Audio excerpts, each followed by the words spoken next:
और मैं हूं आपके साथ पुनीता सिंह। बुलेटिन की शुरुआत और बात करेंगे मिडिल ईस्ट में। मिडिल ईस्ट में लगातार तनाव बढ़ता हुआ इस वक्त दिखाई दे रहा है।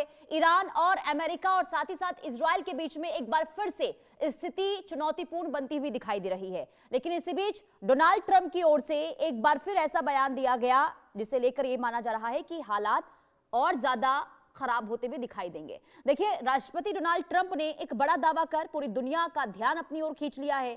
ट्रंप ने रिपब्लिकन सीनेटर लिंडसे ग्राहम के समर्थन में आयोजित एक टेली रैली में यह कहा कि अमेरिका अगले 2 हफ्तों के भीतर ईरान पर पूर्ण विजय की घोषणा कर सकता है। अब ट्रंप के मुताबिक ईरान अब बातचीत की मेज पर आने को तैयार है और वो ऐसी डील करना चाहता है जिसमें उसके पास किसी भी तरह का परमाणु हथियार ना हो। अब ट्रंप ने यह भी दावा कर दिया है कि अमेरिकी सैन्य कार्रवाई के बाद ईरान के सैन्य ढांचे को भारी नुकसान पहुंचता है और इसी दबाव का असर अब बातचीत में दिखाई दे रहा है। इधर अमेरिकी राष्ट्रपति डोनाल्ड ट्रंप एक बार फिर ये कहते हैं कि ईरान परमाणु कार्यक्रम को लेकर समझौते के लिए तैयार है और वो अमेरिका को अपनी शर्तों के मुताबिक आश्वासन देने को भी राजी है। ट्रंप ने यह दोहराया कि ईरान को किसी भी कीमत पर परमाणु हथियार रखने की अनुमति नहीं दी जा सकती और उनके इस बयान ने अंतर्राष्ट्रीय कूटनीति और सुरक्षा समीकरणों को एक बार फिर से चर्चा के केंद्र में ला दिया है। हालांकि ईरान की ओर से ट्रंप के इन दावों पर कोई भी आधिकारिक प्रतिक्रिया सामने नहीं आई है, लेकिन अगर ऐसा समझौता होता है तो ये पश्चिम एशिया की राजनीति में बड़ा बदलाव साबित हो सकता है। अब दुनिया की नजर अगले 2 हफ्तों पर टिकी हुई है जब ये साफ होगा कि ट्रंप का पूर्ण विजय का दावा सिर्फ राजनीतिक बयान है या फिर वास्तव में कोई ऐतिहासिक परमाणु समझौता आकार ले सकता है।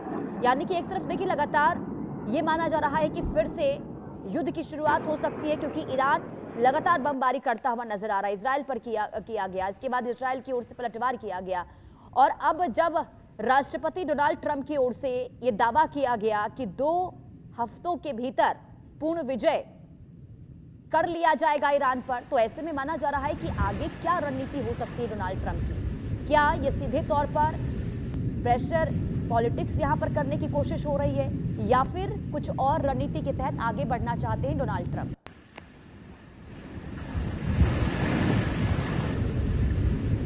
और हमारे साथ डिफेंस एक्सपर्ट के तौर पर मेजर जनरल रिटायर्ड टीपी त्यागी सर जुड़ चुके हैं। बहुत स्वागत है सर आपका इंडिया न्यूज पर। एक तरफ तो हम लगातार देख रहे हैं सर, जो 40 दिनों की जंग चली थी इसके बाद फिर से स्थिति खराब हो गई है। सीज फायर समझौता होने के बावजूद भी बमबारी एक बार फिर से शुरू हो गई है। लेकिन डोनाल्ड ट्रंप जब ये कह रहे हैं कि 2 हफ्तों के भीतर हम ईरान पर पूर्ण विजय हासिल कर लेंगे, इस बयान को आप किस तरीके से देख रहे हैं sir? That's a big deal. कि शायद विन विन सिचुएशन के बारे में रहा हो, यानी कि वो ईरान से ये समझौते में ले लें लिखकर कि वो कभी परमाणु बम नहीं बनाएगा और बदले में उसकी सैंक्शंस को कम कर दें और जो उसका अमाउंट फ्रीज है उसको डिफ्रीज कर दें। ऐसे में दोनों की विन विन सिचुएशन हो जाएगी। लेकिन ये विन विन सिचुएशन अगर हुई तो ऐसी ही होगी जैसे एक हलवाई और फूड इंस्पेक्टर के बीच में अगर विन विन सिचुएशन हो जाए तो नुकसान उपभोक्ता को यानी कंज्यूमर को होता है। इस केस में वो कंज्यूमर इजराइल होगा। लेकिन ये जो कुछ डोनाल्ड ट्रंप ने कहा उसके बाद से तो पुल के नीचे से बहुत पानी बह चुका है। जैसे बाढ़ आने के बाद पता नहीं लगता कि अगले 5 मिनट में कितना पानी और बढ़ जाएगा, ऐसे ही जब उन्होंने ये बात कही थी कि अगले 2 हफ्ते में मैं पूर्ण विजय की घोषणा करने वाला हूं ईरान के ऊपर, उसके बाद उनके एक अपाचे हेलीकॉप्टर को ईरान ने मार गिराया। हालांकि ईरान ने कहा कि मैंने इसको नहीं मार गिराया, लेकिन उसके रिवेंज में अमेरिका में यानी कि सेंटकॉम ने अटैक किया और उनके जो स्ट्रेट ऑफ हॉर्मुज में केशम आइलैंड है वहां के रडार के ऊपर, उनके कम्युनिकेशन सेंटर्स के ऊपर घातक हमले किए। जब उन्होंने हमले किए तो फिर ईरान ने, क्योंकि ईरान ने ये कसम खाई है कि जैसे ही अमेरिका कोई अटैक करेगा मैं तुरंत उसका जवाब दूंगा, मैं वेट नहीं करूंगा, तो उसने अटैक कर दिए 21 अटैक उन्होंने किए, कुवैत में किए। कुवैत में तो अमेरिका का जो 5th मैरीन फ्लीट है उसके ऊपर अटैक किए। उन्होंने जॉर्डन में अटैक किए, और उनके अटैक के बाद अब फिर अमेरिका इस पोजीशन में है कि उन्होंने कहा कि चलिए हम इसको आगे नहीं बढ़ाएंगे। जी। उधर ईरान ने हालांकि कहा तो नहीं है, लेकिन एक अंडरस्टैंडिंग है कि ईरान भी इसे आगे नहीं बढ़ाएगा। यानी कि फिर दोबारा ईरान और अमेरिका इस पोजीशन पर पहुंचने वाले हैं कि हम इसे आगे नहीं बढ़ाएंगे। कोई गारंटी नहीं है कि इस बीच में कोई और इंसिडेंट हो जाए और फिर ये टूट जाए, पर हम उम्मीद करते हैं कि कम से कम इस बार ईरान और अमेरिका इस कॉन्फ्लिक्ट को और आगे ना बढ़ाएं तो शायद कोई पीस डील हो सकती है। नहीं, लेकिन सर ईरान जिस तरीके से अपना तेवर अब तक दिखा रहा है, अब देखिए जो हमला होता है उसका पलटवार भी किया जाता है, और ईरान ने हमेशा से दिखाने की कोशिश की है कि उसकी सैन्य क्षमता अभी कम नहीं हुई है, उसके पास ताकत अभी भी बची हुई है, हथियार का जखीरा उसके पास मौजूद है। और ऐसे में अगर टोटल विक्ट्री की बात डोनाल्ड ट्रंप कह रहे हैं, दूसरी तरफ ये भी कहा जा रहा है कि समझौते के लिए ईरान लगभग तैयार हो गया है। उपराष्ट्रपति जेडी वेंस की ओर से प्रतिक्रिया सामने आई, डोनाल्ड ट्रंप भी यही कह रहे हैं। तो क्या वाकई में ईरान जो है अपना परमाणु कार्यक्रम पूरी तरीके से खत्म कर देगा? और अगर कर देता है, मान लीजिए समझौता हो भी जाता है, तो क्या कोई शर्त ईरान रखेगा? देखिए, जो परमाणु समझौता होगा वो मुझे ऐसा लगता है कि ईरान की टर्म्स पर होगा, अमेरिका की टर्म्स पर नहीं होगा। अमेरिका के लिए तो वो फेस सेविंग होगा। पता नहीं ऐसा होगा या नहीं होगा, लेकिन मैं एक काल्पनिक पिक्चर आपके सामने पेंट करता हूँ। वो ये है कि ईरान ने ये कह दिया कि हाँ, मैं परमाणु बम नहीं बनाऊंगा, मैं यूरेनियम को एनरिच नहीं करूंगा, मान लीजिए ये कह दिया। मगर जो कंडीशंस डिटेल में बनाई गई उसमें एक कंडीशन ये भी थी कि ईरान किसी दूसरी कंट्री से भी एटॉमिक बम नहीं लेगा, और मान लीजिए ये कंडीशन हटा दी गई। और इसके ऊपर अमेरिका, क्योंकि वो बहुत ज्यादा अब कीन है इस युद्ध से बाहर निकलने के लिए, वो मान भी गया। तो दिखाने के लिए ये हो गया कि हाँ, ईरान ने कह दिया कि वो एटॉमिक बम नहीं बनाएगा, लेकिन वो किसी दूसरी कंट्री से एटम बम ले सकता है, ये बात को क्लियर कट नहीं बताया गया। और अब आप याद कीजिए कि अमेरिका के ही जो नेशनल सिक्योरिटी एडवाइजर थे, फॉर्मर यानी कि पुराने वाले, उन्होंने ये कहा था कि अगर अमेरिका और इजराइल ईरान के ऊपर अटैक ना करते तो अगले 72 घंटे में नॉर्थ कोरिया का एटम बम रशिया के थ्रू ईरान में डिप्लॉय होने वाला था। अब ये बात सच हो या झूठ हो, लेकिन इससे ये तो पता लगता है कि खुद अगर अमेरिका अपने 150 न्यूक्लियर बम यूरोपियन 5 कंट्रीज के अंदर डिप्लॉय कर सकता है, रशिया अपने न्यूक्लियर आर्सेनल बेलारूस में डिप्लॉय कर सकता है, तो कौन रोक रहा है नॉर्थ कोरिया को अपना एटम बम ईरान में डिप्लॉय करने के लिए? और मान लीजिए ये शर्त हटा दी जाए, तो इसलिए मुझे ऐसा लग रहा है कि इस समय चूंकि डोनाल्ड ट्रंप दिखावे के लिए कुछ भी कह रहे हो, लेकिन वो ये महसूस कर रहे हैं कि ईरान की शक्ति जो युद्ध के बाद माना जा रहा था कि खत्म हो गई, असलियत में वो और बढ़ गई है, क्योंकि अब उसने ये बता भी दिया और अभी अभी अटैक्स के अंदर दिखा भी दिया कि पुरानी मिसाइल के अलावा अभी तो बहुत सारे ऐसे हथियार हैं जो हमने अपने जखीरे में से निकाले ही नहीं थे।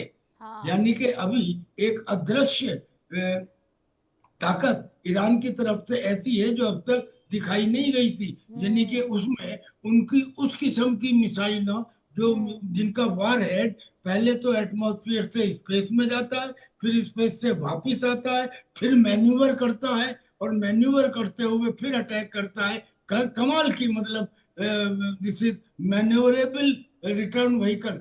ये टेक्निक जो है, जो ईरान ने अपनी मिसाइलों में पैदा की है, अब अगर इसका इस्तेमाल होगा तो ये तो बहुत ही डेंजरस होगा। तो अमेरिका इससे निकलना चाहता है। इसका मतलब कोई अगर समझौता होता भी है तो वो दिखने में बेशक विन विन सिचुएशन लगे, लेकिन वो वन साइडेड होगा, यानी कि जो ईरान की। लेकिन सर जरा ये भी समझाइए, जो अब तक बातचीत हुई है और अब तक जो स्थिति बनती हुई दिखाई दी है मिडिल ईस्ट में, उसके मुताबिक आप क्या आकलन कर पा रहे हैं? क्या वाकई में जो एक प्रेशर बनाने की कोशिश ईरान पर हुई अमेरिका की ओर से, क्या इसमें अमेरिका सफल हो पाया है? क्या जो डोनाल्ड ट्रंप ने अब तक रणनीति बनाई, क्या इसके बाद ईरान की जो सैन्य क्षमता तो हम देख ही रहे, जिसका प्रदर्शन भी लगातार ईरान कर रहा है, लेकिन क्या रणनीति ईरान की कमजोर हुई है प्रेशर बनाने के बाद? देखिए, मैं नहीं समझता कि ऐसा हुआ है। हाँ। कमजोर अगर रणनीति हुई है तो वो अमेरिका की हुई है। अमेरिका का नेवल ब्लॉकेड, क्या वो सक्सेसफुल हुआ है? अरे, जो जो आप ईरान के नेवल वेजल्स को रोक रहे थे आने से भी जाने से भी, ईरान ने रास्ता निकाल लिया। उसने कहा कि अच्छा, इराक के नाम पे जाएंगे। अब वो जो वेजल से इराक के नाम पे जा रहे हैं और फिर इराक से बाय रोड वो ईरान में आ रहे हैं, यानी कि उसका इफेक्ट नहीं हुआ। तो नेवल ब्लॉकेड का भी पूरा इफेक्ट नहीं हुआ। दूसरी बात, जो कुछ अमेरिका ने अटैक किया, उस अटैक से डैमेज तो हुआ है, लेकिन ईरान के लड़ने की जो विल पावर है वो कम नहीं हुई। अगर वो कम हुई होती तो IRGC यानी कि इस्लामिक रेवोल्यूशनरी गार्ड कोई तो सिग्नल देता ऐसा कि जो उनकी कंप्रोमाइजिंग एटीट्यूड को दिखाए। उन्होंने तो ये कह दिया कि हम तो समझौता करने के लिए भी तैयार नहीं है, हम कीन नहीं है। यानी कि ऐसा लग रहा है कि ये समझौता अमेरिका कर रहा है। इसका मतलब अमेरिका की रणनीति शुरू से लेके अब तक कामयाब नहीं हुई। ना तो वो यूरेनियम एनरिच्ड 60% तक का जो था, ना उसे हासिल कर पाए, ना रेजाइम चेंज कर पाए, और ना ही स्ट्रेट ऑफ हॉर्मुज जो एक बाई प्रोडक्ट था उसको खुलवा पाए। बल्कि स्ट्रेट ऑफ हॉर्मुज के ना खुलने की वजह से अमेरिका के कारण बाकी दुनिया को और नुकसान हो गया और लगातार हो रहा है। लिहाजा इस युद्ध के अंदर मैं समझता हूं आगे कुछ भी हो, ये तो भगवान जाने की क्या होगा, लेकिन जो अब तक हुआ है वो निश्चित रूप से अमेरिका के लिए न केवल इंजरी है बल्कि इंसल्ट भी है। दिखाने के लिए कुछ भी कहे, और आदमी हो या देश हो, वो घाव को तो बर्दाश्त कर लेता है लेकिन बेइज्जती बर्दाश्त नहीं होती। और इसमें वही फिर माना स्थिति जाए कि इस समय जो ये युद्ध है वो अब डोनाल्ड ट्रंप के लिए गले की फांस बन चुका है, और तभी तो इजराइल पे भी अब रोक लगाते हैं कि आप पलटवार मत कीजिए, आप हमला मत कीजिए। अब जो खबर सामने आई थी कि उनको भी फटकार लगाएगी बेंजामिन नेतन्याहू को, तो ये कहीं ना कहीं बौखलाहट के तौर पर देखा जा रहा है क्या डोनाल्ड ट्रंप की जो स्थिति इस वक्त दिखाई दे रही है? जी बिल्कुल, बिल्कुल। वो इजराइल जिसको 1948 में खुद अमेरिका ने ही बसाया हो मिडिल ईस्ट के अंदर, उस समय इस लिहाज से कि वहां की ऑयल प्रोड्यूसिंग कंट्रीज के बीच में मेरा दबदबा बना रहे, वो इजराइल जो एक किस्म से उसका बच्चा है अमेरिका का। टर्की तो कहता ही है कि ये अमेरिका का स्पॉइल्ड चाइल्ड है। उस इजराइल को अब वो ये कह रहे हैं कि देखिए, आपसे सब नफरत करते हैं, अगर मैं ना रहा होता तो आप जेल में होते, और अब कह रहे हैं कि आप मान जाइए, आप बैरूत के ऊपर हमले मत कीजिए, और नहीं तो वो समय दूर नहीं जब आप अकेले पड़ जाएंगे। यानी कि ये बातें इस लेवल तक अगर डोनाल्ड ट्रंप कह रहे हैं तो इसका मतलब ये है कि मतलब सबसे प्यारा है, इन द सेंस वो किसी तरह से ईरान से पल्ला छुड़ाना चाहते हैं, और उसके लिए अगर इजराइल को सेक्रीफाइस करना पड़े तो वो तैयार हैं। इन द सेंस कि वो शायद अपने आप को निकाल, ये जो स्टेटमेंट उन्होंने दिए शायद ये इसलिए दिए कि अब आगे इजराइल संभाले लड़ाई को और वो लड़ाई से बाहर होते हैं। अच्छा, इजराइल जो है, इजराइल भी उनकी बात को पूरी तरह तो मान नहीं रहा है। जब इनका पीस समझौता हो भी गया था, चाहे वाशिंगटन में 2 बार